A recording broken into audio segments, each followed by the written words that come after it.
The Death of Stalin, 2017 film depicting the death of Josef Stalin and the following days. Focuses on the resulting power struggle between several high-ranking members of the party, who are trying to plot and scheme against one another, and each of them is trying to take the power for themselves. Now, with this description, you're probably thinking it's a historical period piece. Well, it's not really at least. While it does actually portray a lot of the events and people rather accurately, rather close to reality, at least talking about facts, not specific personalities.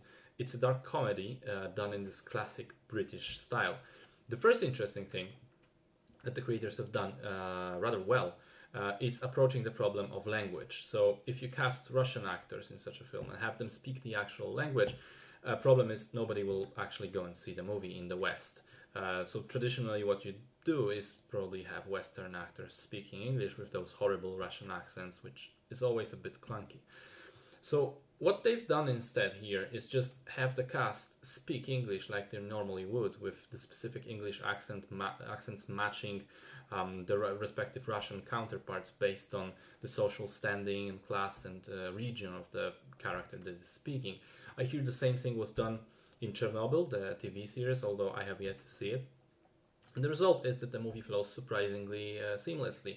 For the first minute or two, it sounds a little weird, and then you just accept it and move on. And it's much better to watch the film this way because you focus on the content of the script instead of the awful Russian accents that you otherwise would.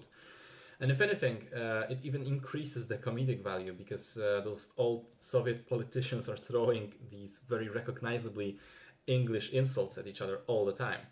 It also helps that the script itself is genuinely funny. You think that it's impossible to both stay somewhat related to historical facts and do a movie about these ruthless, terrible people who do monstrous things to themselves but also to innocents multiple times shown on screen, and at the same time have it be this absurdly funny.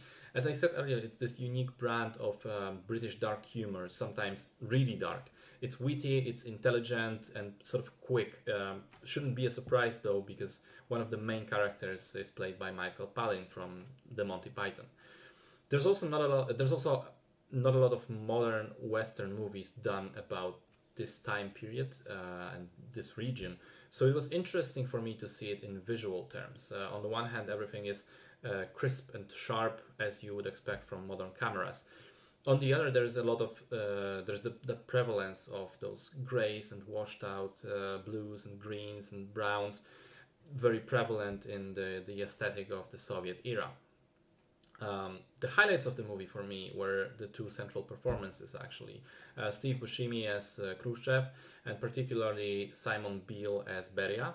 The way he portrayed this calculating, cunning, and terrifying person while managing to still make his scenes funny in this weird, dark sort of way, I think it's nothing short of incredible.